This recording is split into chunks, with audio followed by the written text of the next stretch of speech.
하나님 말씀은 마태복음 12장 46절에서 50절의 말씀입니다. 마태복음 12장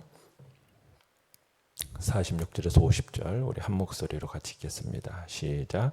예수께서 무리에게 말씀하실 때에 그의 어머니와 동생들이 예수께 말하려고 밖에 섰더니 한 사람이 예수께 여짜오되 보소서 당신의 어머니와 동생들이 당신께 말하려고 밖에 서 있나이다 하니 말하던 사람에게 대답하여 이르시되 누가 내 어머니이며 내 동생들이냐 하시고 손을 내밀어 제자들을 가리켜 이르시되 나의 어머니와 나의 동생들을 보라. 누구든지 하늘에 계신 내 아버지의 뜻대로 하는 자가 내 형제요 자매요 어머니이니라 하시더라. 아멘.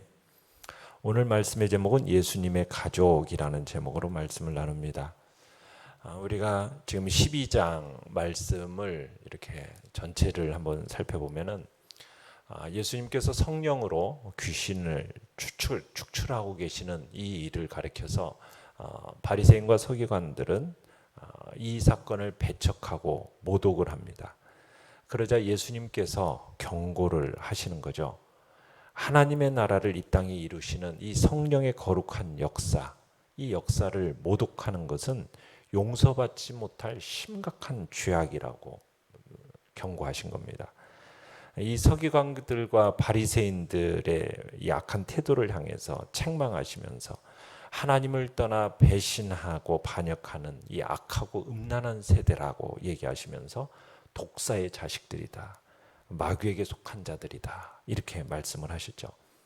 그렇게 말씀하신 예수님을 향해서 네가 진짜 참 선지자인지 표적을 요구하니까 그들에게 보여줄 표적은 바로 자신의 죽음과 부활, 이 세대를 향하여 주시는 유일한 표적은 자신의 죽으심과 부활이라고 이야기하면서 그 표적을 가리켜 요나의 표적이다. 이렇게 말씀을 하십니다. 요나의 표적이라고 하는 것은 바닷속으로 던져진 요나가 당시 이스라엘을 향한 표적이 되어 증거했듯이 이 세대의 이스라엘 역시 죄악으로 말미암아 심판받아 죽을 수밖에 없다. 이 사실을 알리신 거죠. 비록 그 속에서 죽음으로 다시 부활하여 새 사람으로 변할 가능성도 포함시켜 놓은 것이 바로 요나의 표적 속에 들어있는 의미입니다. 그러나 귀신을 쫓아내고 그 하나님의 그 복된 다스림과 나라를 이루시는 이 역사를 모독하는 이 세대의 이스라엘은 결국 더 악한 귀신에게 사로잡혀서 더 비참하게 될 것이라고 말씀을 하십니다. 한마디로 예수님께서는 지금 이스라엘의 그 죄악의 심각함, 결국 저들이 심판받아서 망할 것이라는 것을 알리고 계신 것이죠. 이렇게 예수님께서 무리들에게 가르치고 계실 때 46절 오늘 본문에 예수님의 어머니와 동생들이 예수님을 찾아옵니다. 그리고서는 예수님께 말하려고 밖에 서 있어요. 예수님께서는 어머니와 형제들이 그를 찾아와서 말하고자 한다라는 전언을 듣게 되고 매우 뜻밖의 반응을 보이시죠. 육신의 가족을 두고서 누가 내 어머니며 내 동생들이냐라고 반문을 하시면서 오히려 전혀 다른 차원의 형제 자매에 대해서 가르치십니다. 내용관찰 문제 1번을 보시면 예수님이 자신의 가족이라고 손으로 직접 가리킨 사람들은 누구입니까? 49절에 보시면은 누구를 가리켰습니까? 제자들을 가리켰다 이렇게 되어 있죠. 그러니까 지금 예수님을 찾아와 둘러앉아서 그가 가르치시는 것과 그가 행하시는 일들에 대해서 귀 기울이고 주목하는 그 사람들을 가리켜서 나의 어머니, 나의 동생들 이렇게 얘기하고 있는 겁니다. 그러니까 예수님을 믿고 따르는 자들을 가리킨 것이죠. 내용관찰 문제 2번 보시면은 예수님이 새롭게 정리하신 가족의 개념은 무엇입니까? 50절에 보시면 누구든지 하늘에 계신 내 아버지의 뜻대로 하는 자가 내 형제요 자매요 어머니이니라. 예수님을 믿고 따르는 사람들이 하늘에 계신 내 아버지의 뜻대로 행하는 자가 가족이다. 이게 새로운 가족의 개념을 천명하고 계시는 겁니다. 그러니까 예수님을 믿고 따르는 것이 하나님의 뜻을 행하는 것이요 하나님의 말씀을 듣고 행하는 것이라는 겁니다. 이게 예수님의 진정한 부모 형제가 되는 게 하는 조건이다 말씀하고 계시는 거죠.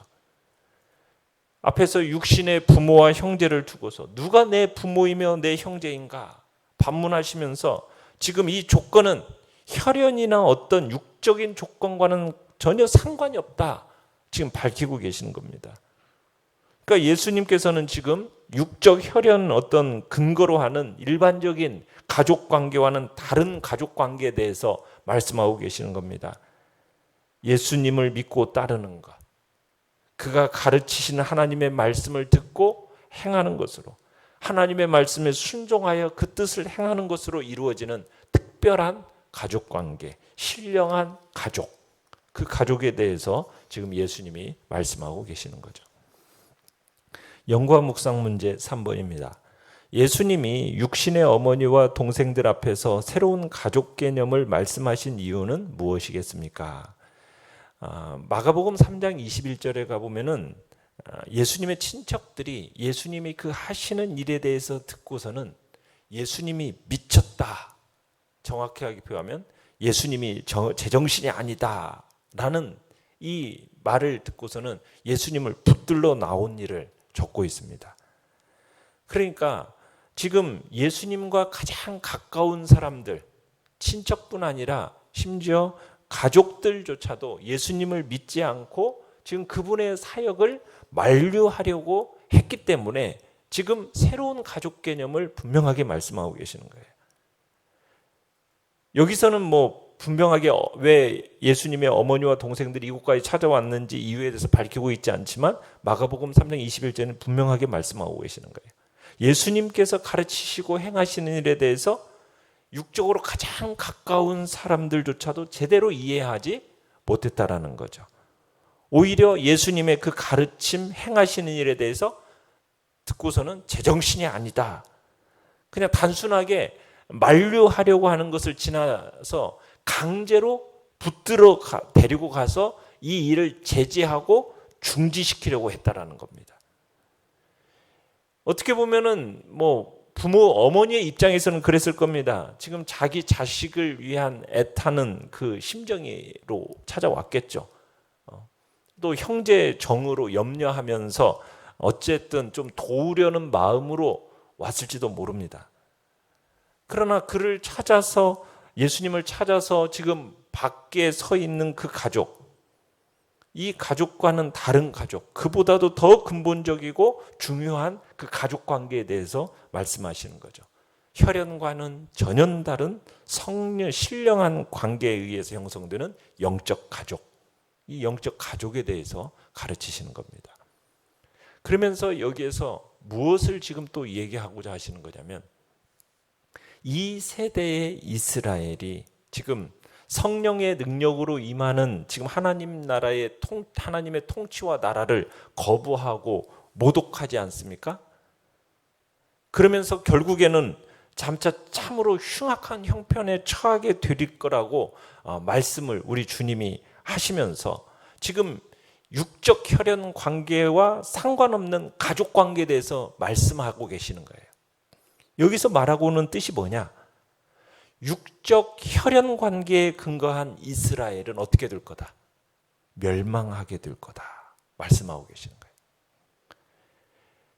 대신에 예수 그리스도께서 말씀하시는, 가르치시는 하나님의 말씀을 듣고 행함으로써 새로운 이스라엘이 세워질 것을 지금 또한 말씀하고 계시는 겁니다. 그러니까 지금 예수님은 옛 이스라엘, 혈연과 육적으로 관계로 지금 이루어진 이 옛 이스라엘은 무너져 버릴 것이고, 대신에 그를 믿고 따르는 그런 자들로 인하여서 새로운 이스라엘이 이루어질 것을 지금 말씀하고 있다는 얘기입니다. 옛 이스라엘은 마귀의 세력을 멸하시고 이 땅에 하나님의 다스림과 나라를 이루시는 이 성령의 거룩한 역사를 배척하고 모독했기 때문에 더 비참한 형편에, 그래서 더 이전보다도 더 악한 7 귀신에 의해서 얽매이듯이 매우 강력한 마귀의 지배를 받게 될 것이다. 그러나 나 예수 그리스도를 믿고 따르는 자들에게는 새로운 이스라엘이 이루어져서 그들은 예수 그리스도께서 성령으로 베푸시는 하나님의 복된 다스림 안에 거하게 될 거다.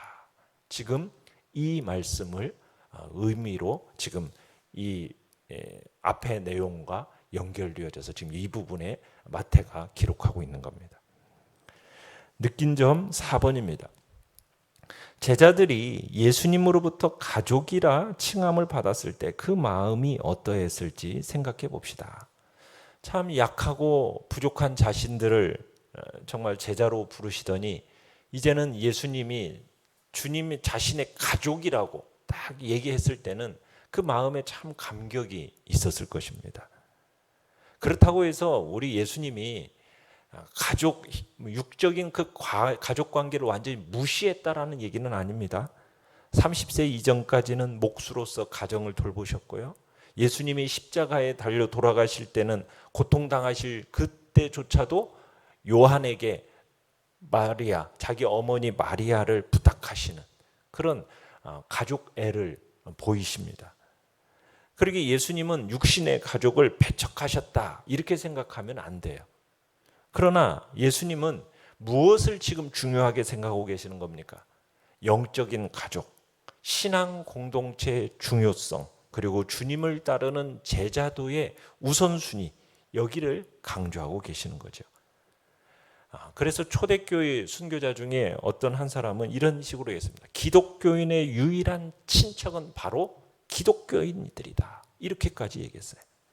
어떻게 보면 참 너무 냉정한 처사 같아 보이지만 주님에게는 육적인 가정의 즐거움보다도 하나님의 뜻을 행하는 일을 즐거움으로 삼으셨고 땅의 가족보다도 하늘의 가족을 더 귀중히 여기시는 우리 주님의 모습을 보는 거죠. 가족들로 인해서 입장이 난처해져 있는 그런 성도들에게 우리 주님은 너희는 먼저 그의 나라와 그의 의를 구하라고 말씀하시는 어떻게 보면은 그 명령과 모범을 우리에게 보여주고 계시는 것입니다. 가족의 인정에 끌려가지고 사명을 포기하는 것, 이것은 어리석은 겁니다. 나중에는 사명도 가족도 모두 사탄에게 다 빼앗겨 버리는다는 것, 우린 그걸 기억해야 되는 거죠. 우리는 훗날 하나님의 심판대 앞에서 예수 그리스도로부터 나의 어머니이며 나의 동생들을 보라.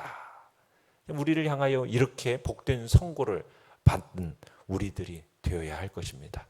그런 복된 가족들, 우리는 주님의 그 신령한 가족으로 함께 묶여져 있다는 것을 기억하면서 참으로 그런 복된 신앙의 공동체 안에서 서로 주님 안에서 아름다운 사랑과 믿음의 성령 안에서 하나됨을 이뤄가는 복된 은혜가 있기를 간절히 바랍니다. 결단과 적용 5번입니다. 약하고 부족함에도 나를 하나님의 가족으로 받아주신 은혜에 감사하는 기도를 드립시다. 믿음의 가족, 영적 가족을 얼마나 귀하게 여기며 사랑하고 있습니까? 하나님을 아버지로 모시고 살아가는 자녀로서 오늘 내가 아버지의 뜻대로 해야 할 일은 무엇입니까? 주님 앞에서 묵상하시면서 오늘도 결단하고 적용하시길 바랍니다. 오늘의 기도 같이 읽겠습니다. 시작. 천국에서 영원히 함께 살 영적 가족을 소중히 여기며 믿음의 공동체 안으로 더 많은 영혼이 들어올 수 있도록 초청하는 일을 쉬지 않게 하소서. 아멘. 말씀을 생각하면서 기도하시고 연약한 우리 지체들을 위해서 기도해 주시며 지금 코로나 확산세가 너무 심각해져 가고 있는 이 시대 속에 하나님께서 주의 백성들을 또 이렇게 붙들어 주시고 또 이 코로나로부터 지켜달라고 또 모든 일상들이 회복될 수 있는 날이 속히 오도록 주의 은혜를 구하달라고 주여 3번 부르짖며 나아갑니다.